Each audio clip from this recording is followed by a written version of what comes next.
Thanks everyone for tuning in and joining the AI visibility meeting that we have today. Ayman, thanks so much for being here. John, thanks so much for being here. My name is Josh Zweig. I'm the co-founder and CEO of Zip Security. Maybe we can go around the horn quickly. Ayman, I'll throw it to you for a quick intro, and then John, and then I'll pepper you guys with some questions. I'll try pretty hard not to do the question. Ayman, John, go down the line, but we'll hopefully we can mix it up pretty good and get the conversation going. But thanks again for being here. And yeah, Ayman, I'll let you do a quick intro. Yeah. Thanks, Josh. Ayman Elsawah. I am, well, by day, I guess I'm a head of security at, usually a high growth startup.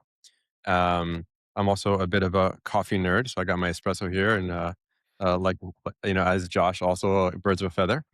And I write a newsletter. I have a newsletter called the Security Cafe, where I share insights about security for those that are not in security at all levels, from the exec to the engineer. So yeah, glad to be here. Thanks. I'm John Kwarsick out of Atlanta, Georgia. 40 years in the business. I started off selling the first Macintoshes that had 128K, if you want to roll it back to that far. Secondarily, I am in the security business as well. I ran a big team at Microsoft. I was at Checkpoint as an evangelist. Now I run my own business. I made the pivot about 2 years ago when I saw a very big problem, and that is how are humans adapting to AI and why is AI failing? So, at least why the projects stall and why they don't have ubiquitous adoption. So, there you go. Hopefully we'll find out why in the next 40 minutes or so. But John, all right, 40 years in the business. How many black hats have you been to? 11. I've been to more RSAs than I have Black Hacks. How, I am looking at the National Security Conference in Huntsville, Alabama in September. That's pretty significant, 3,000 attendees. So I have a track there. excellent. Ayman, you'll be down there though? I'll be there. Yeah, I'll be there for Black Hat and DEF CON. I don't know if I'll make it to B-sides, but pretty much, that's the thing. Doing mostly LobbyCon, catching up with folks, seeing what's out there, Lobby. checking out the villages. LobbyCon, yeah, that's usually where the action is. That's awesome. Um, I'm going you to feel know, that. I love it. yep, yep. Yeah, no, And I know. oddly enough, there's actually, sorry. Oh, no, go ahead. No, interesting enough, there's an AI summit happening that same week. Actually, some big AI AI conference happening that week as well. So interesting. Yeah. Excellent. All right. Well, let's start with the fun stuff. Let's talk AI a little bit. Maybe we can talk about some cool adoption and use cases. What's the flavor of this week for you guys? I know it's only Monday at 2. I even earlier for you, I guess, Eamon. But yeah, what's the flavor of the month? What are people doing that you guys are working with? What are some of your customers doing that's interesting? Maybe a lot of opportunity for them, maybe causing some problems, or how it's changing your work. Yeah. I mean, happy to go first, I guess. I'm dealing with a lot with AI in the enterprise. So, people want to adopt AI. Everybody's like, oh, okay, we need to take on AI. Okay, sure. But then you're getting use cases where like a finance person wants to use, Cloud Code to connect to the database to pull financial information. So how do we enable that, right? Or maybe an HR person wants to, do something simple like, yeah, unify signatures for all folks in the company. So I'm hearing this. I'm also hearing other folks trying to deal with, Cloud Code and Cloud Co-work, and everybody's trying to make the things happen. But how do we do that in a secure way without compromising customer data or company data as well?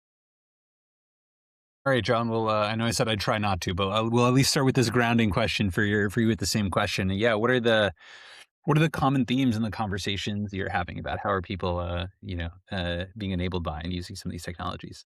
So I see two things. One, where the AI industry is pointed. I've gone to a half a dozen AI conferences, and they get the panels up there and they talk about AI adoption. So they talk about got to have executive sponsorship. You got to pick the right project. You got to have the right workflows. You got to know the data is yada, yada, yada. It's all tool based. No one's asking the question, are the human beings ready for the AI? I'll give a great case in point here. Amen. I read your paper about your vibe coding. Okay. Awesome. I mean, you were addicted. Yeah.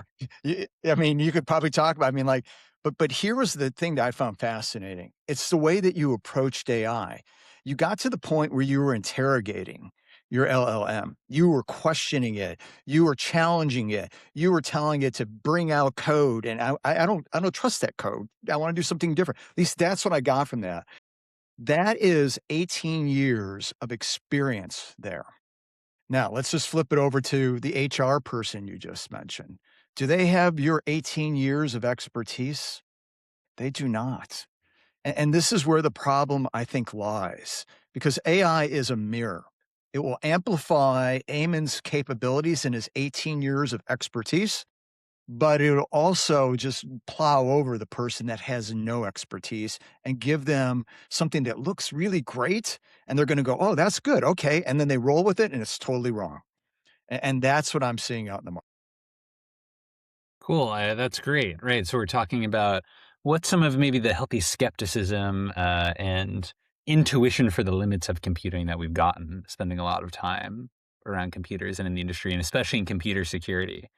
Uh, and John, it seems like to parrot this back to you for a minute, there's a lot of people who are maybe being lulled into a false sense of security, where maybe some of the same intuition should apply and win the day.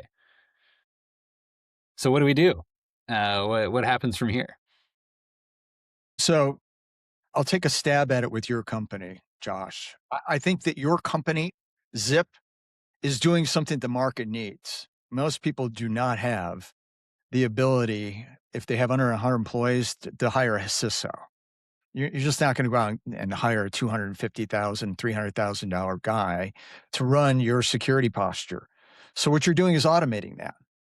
The question is, can people actually trust the automation? That's the first question.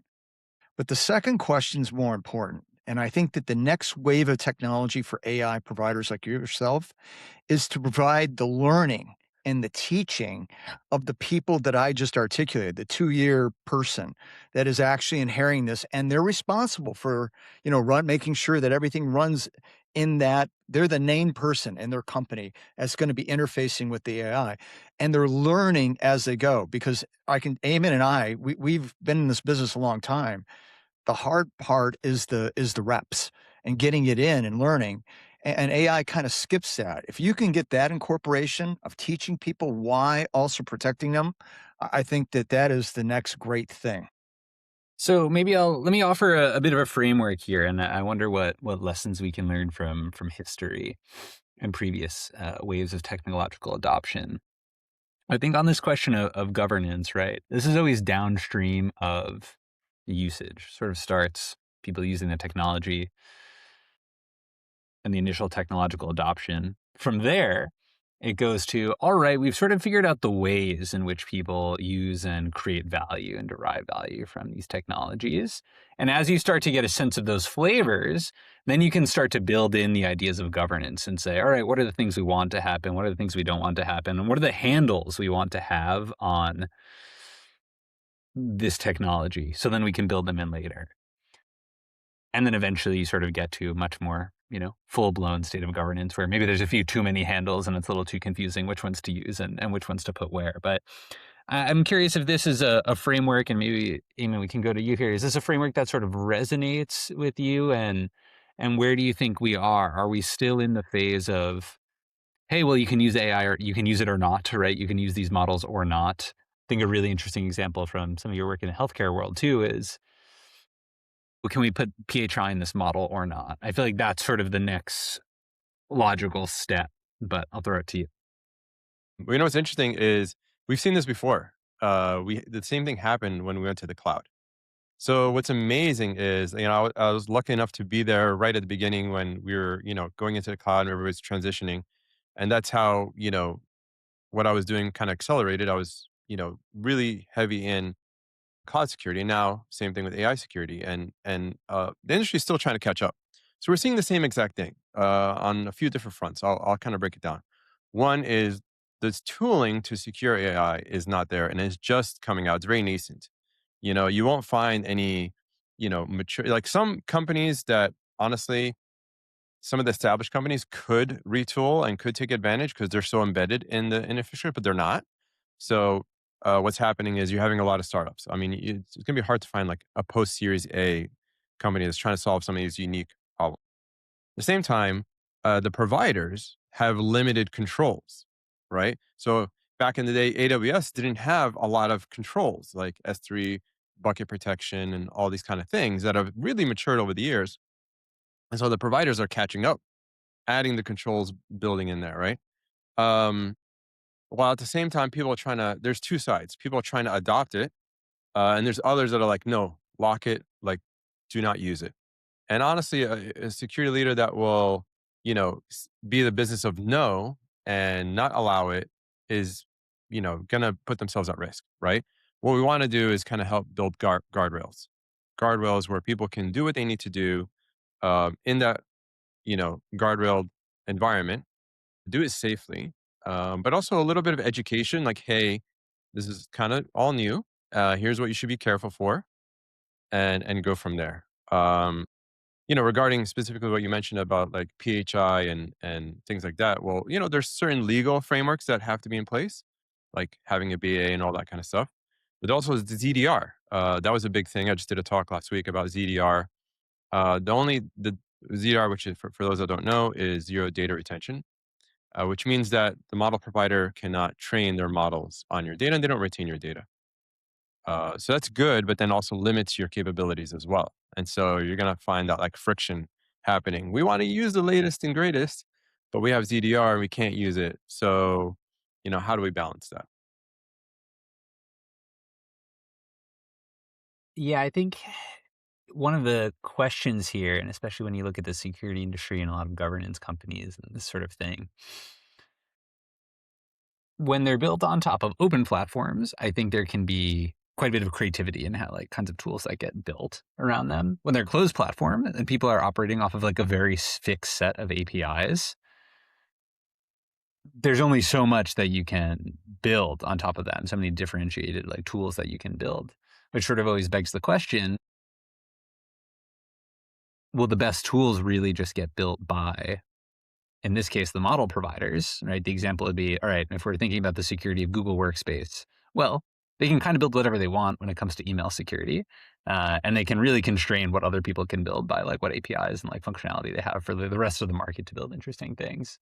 I'm curious, John, what do you say? What should we expect in terms of how the market evolves? Do you think for like human in the loop and other sort of like governance levers that we're going to build, should we expect, Anthropic and OpenAI to lead the way there or something else?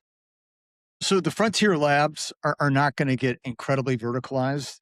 They will build an orchestration layer that will go above this, and we're starting to see that happen. The key is, though, is application to the verticals. I'll give you a good example.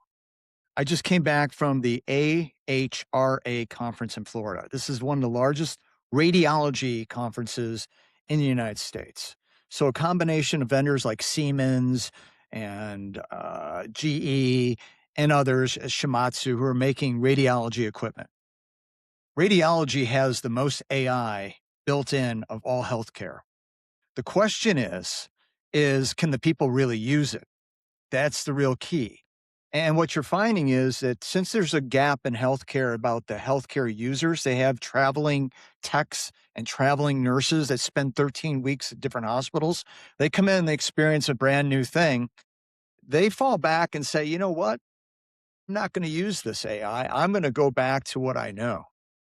Now, that just holds kind of flat across all the industries. Take an example of Joe's spreadsheet. Every big company has a person in finance that makes the numbers dance. They get the spreadsheets ready for the SEC report. They get the spreadsheet ready for the quarterly earnings. Now you come in, you decimate the finance department by laying off people because of AI. And you're sitting there and you got to rely on these new AI tools to do your job. So how do you feel about that? You look around, there used to be 15 people. Now there's only 6. Now you got to use this AI tool that may or may not work. And are you allowed to experiment? Are you allowed to do what Ayman did? Challenge? Are you allowed to come in and make mistakes? And by the way, it's June 25th and June 30th is coming and the quarter's ending. You got to get the numbers out. What do you think you're going to do? Are you going to use this AI or not? So the question you ask is, adoption, and are people going to do it? I think it comes down to psychological safety. Do they feel good to raise their hand and say, I'm not feeling great with this. I didn't get the training. The workflows aren't attached. I'm not understanding how, we become more effective. And I'm seeing a lot of companies that basically they're starting to ask the questions, how do we make this work? And then one more point. Right now in socks, okay, large socks, they have AI enabled technologies. The question is, can the people keep up in the sock to get all the alerts and understand what's going on with these AI enabled sock technologies? I would say no. I'm seeing across the board that there's just too many tools, too many vendors. I'll just pick on one. You have CrowdStrike. You already have if you have CrowdStrike, you got Charlotte in there. Palo Alto, you're using their AI tools. How well are you using them? How well have you been trained on them? How does that fit your environment? These are big questions that we need to take a look at. Let's talk. I like that you mentioned the healthcare example.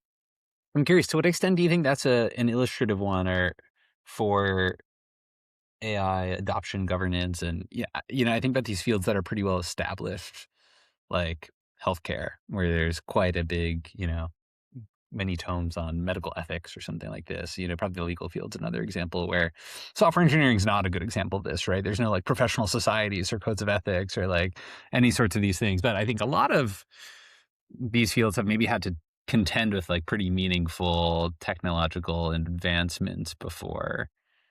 Medicine's probably like prime amongst them. But yeah, I'm curious, John, in spending time in that industry, are there other places where you feel like it's a good example, or maybe there are things we can learn about adoption here in a safe way and human-centered way as a whole?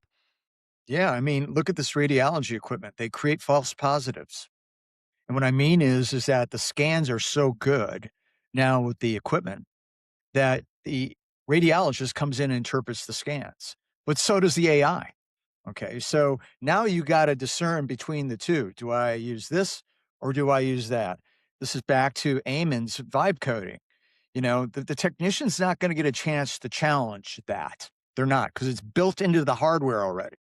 So think about it now in security. We got AI built into CrowdStrike, or we got AI built into Palo. Do I get to challenge those false positives? You got to have a human to be able to discern the information that you have. And Eamon shaking his head, so maybe you want to weigh in on this because I'm sure you've seen it. I'm seeing this now. I'm actually so I think I posted about this before, about or maybe I've said it, but it's kind of like back when GPS came out, right? And GPS would give someone directions, and you're like, no, this is the way you're gonna go. But they would trust the GPS, they wouldn't trust your directions, and then they end up getting lost.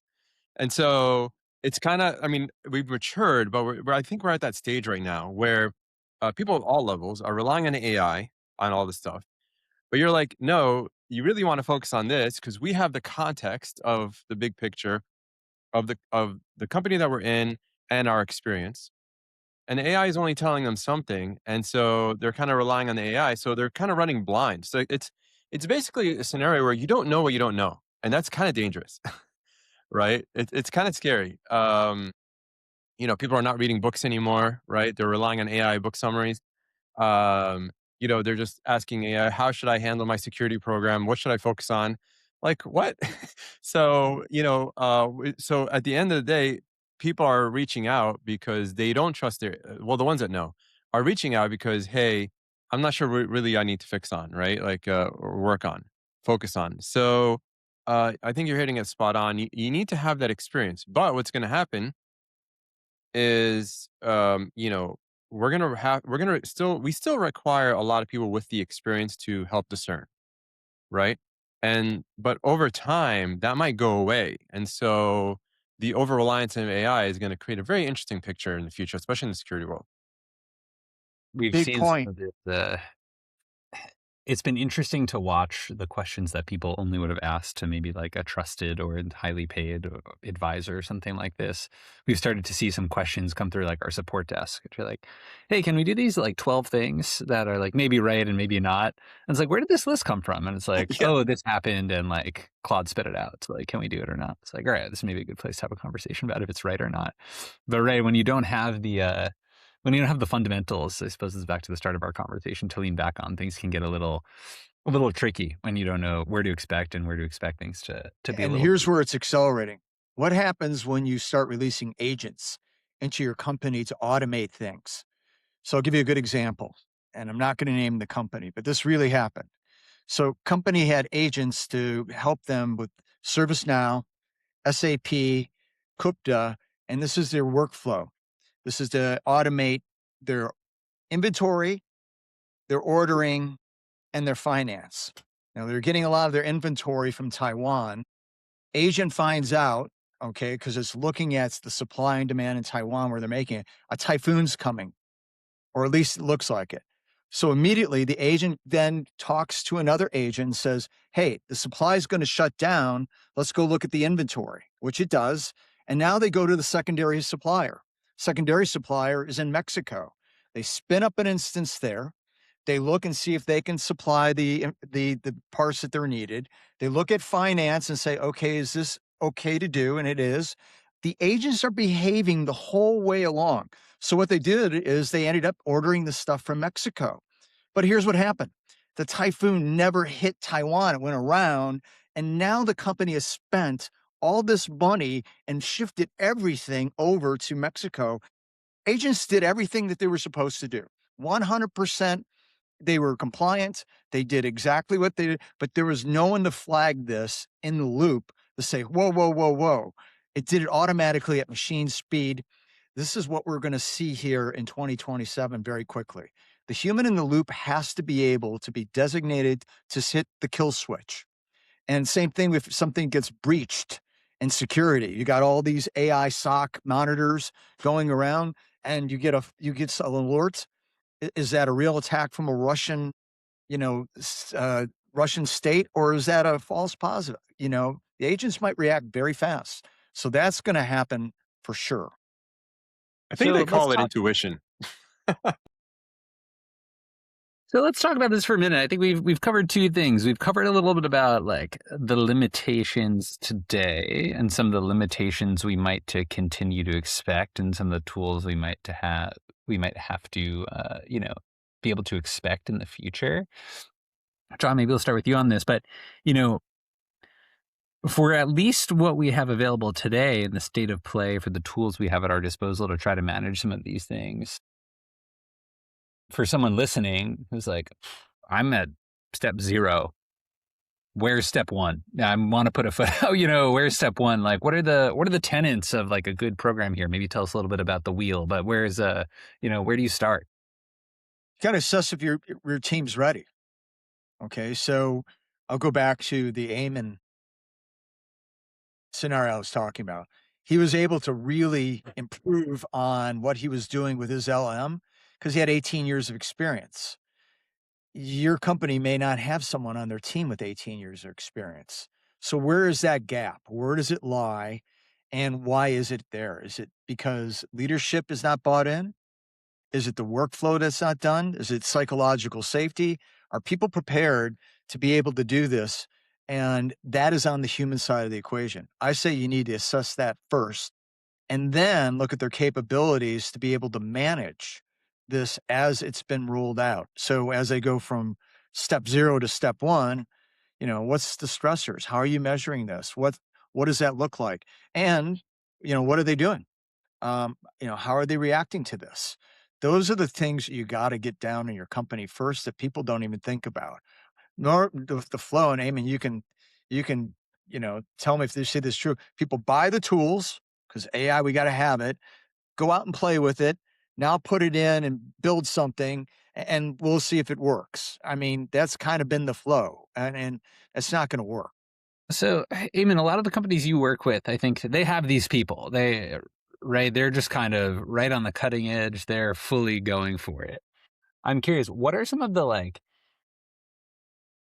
very on the ground or tactical enablement issues that people are running into that prevent them from getting value out of the tools. Because as much as I like the security and governance piece, I'm also a little bit of a realist, which is like something's got to force the issue here. And I normally like to see if I can sink my teeth into like where some of these governance issues preventing and control of the deployment of some of these tools, preventing people on the cutting edge from like getting some of the outcomes that they want. Mm.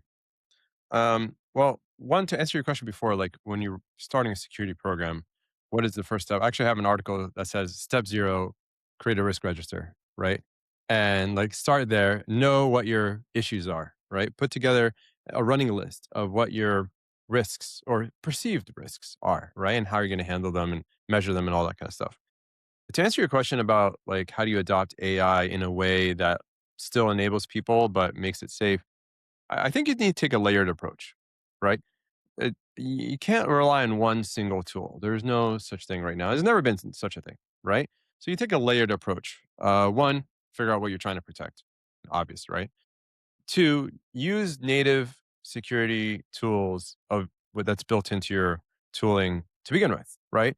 Like we mentioned before, Google Workspace and the security options it has. Yeah, it's okay. They have some things that are there and you should use them, right? You should always exhaust what's available, kind of like living off the land. So whether you have Anthropic Enterprise or OpenAI Enterprise, leverage those tools. There's a lot of tools. They're actually coming out with new features every week, every day. So for example, from a tactical perspective, um, segment your users into groups, and then you could apply certain security controls to those groups, whether it's a particular extension or a particular feature you want to enable to disable, things like that. And then you'll see pretty quickly that there's going to be a gap, right? How do I stop security or deal with security at the endpoint? And you're going to need some sort of third party tool to help give you insight into what tool calls are happening on the endpoint itself, and also making sure that people are using the legitimate AI security tool that you allow. So, for example, you don't want them to use Glean or whatever it may be, or another, or even a simple example. Um, you have an Anthropic Enterprise account, but you don't want people using their personal Anthropic account. How do you do that? Well, Anthropic supports that. And if you have MDM, you just push a registry key or a Mac configuration plist file out to the endpoint with the org ID that you designate, and they won't be able to use anything else. Simple, right? Shadow AI, right? We used to have Shadow IT, and now we have Shadow AI. How do we make sure they're not using another third-party AI tool? Well, you need some kind of visibility on the endpoint that's capturing tool calls. And then the last part, once you have an idea of what's going on, what tool calls are being made, right? Whether Gmail read or Gmail write or whatever it may be, then you could kind of figure out what you're going to allow and what you're going to disallow. And you go back to the user population where you had, okay, this is a low risk organization, say like marketing, for example. But we have this engineering organization or a research org. They're a little more high risk. Let's limit their calls. So a layered approach. I don't know, John. What do you think? I want to come back to something that I think is important, and that is who's responsible in the organization to take over when the alerts happen. Yeah. It has to be a named individual, and they have to be able to do something. I'll give you a very strong example. In 2009, an Airbus flight left Rio de Janeiro flying to Paris.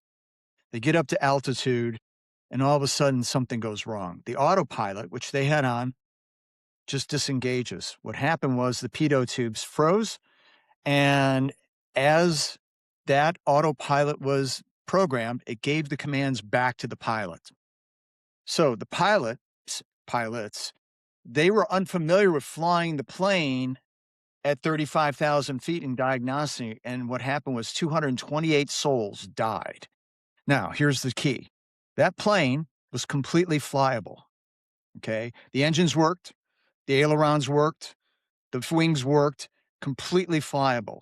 So, what happened? The pilots did not, in that time frame, remember how to fly the plane. Okay, and it crashed. You can look it up. It's Air France 449. It took them 2 years to find the black boxes. But literally, the stall warning was going off in the cockpit, okay, meaning that the nose was up and it was going off, and they were still putting in the wrong inputs because they had forgotten how to do it. Here's the analogy. You put AI into your company and you start letting it do all this stuff, right? Whatever it is, automated, who's going to keep up with flying the plane when the stuff hits the fan? And that's the key. We are seeing degradation in skills. That's why I said to Josh, if I'm Josh, the CEO of your company, which I think you have a fantastic product, the next thing I put in is some way to keep training people how to fly the plane when the alerts come in, because they will. And if you probably go through your 12 questions, that is a warning sign of what's going on. That's a dashboard. So that's why I bring up that illustration. Yeah, that's a great point, right? Engineering has this idea of failing to known conditions, but when no one else knows how to run the machine anymore, there's no real safe condition to fail to. Right? Interesting. Um, Guys, what haven't we talked about yet? We covered a lot of good stuff. Eamon has me over here Googling Anthropic settings. What haven't we covered? I don't know. We covered a lot. I mean, We've covered a I need lot. to think about. Yeah. John, anything we didn't give you the chance to chat about we should have? Yeah, I'll leave it with this. The companies I'm working with, my ICP, are technology forward companies. Typically Series A, B, or C, so they have traction, and they're struggling with this like anyone else. I'm seeing, we got every tool on the planet. CEOs like, hey, we're on board.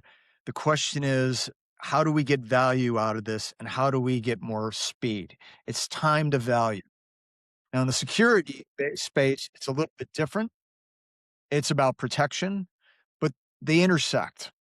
And it really does come down to the people that you're working with. And you really got to understand where they are, how they understand it, how they're using it, allow that psychological safety, and then support it. And then pick off workflows that you can actually build success and then replicate them in your company.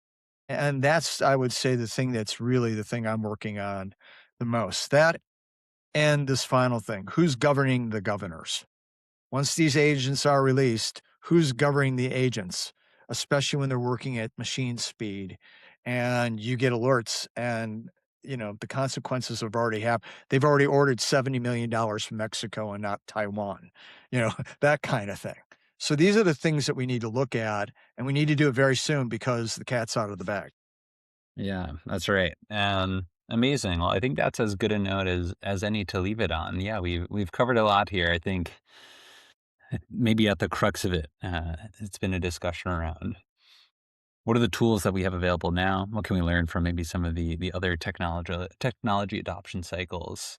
What tools have we used there? Can we apply? And what tools should we expect ourselves to have in the future? And I'm very glad we'll be able to stay in conversation with this group as we figure out how to apply all of them to bring the best outcomes to our customers. So really appreciate both of you guys spending the time with us this afternoon. And we'll look forward to doing it in 6 months, and we'll see what we are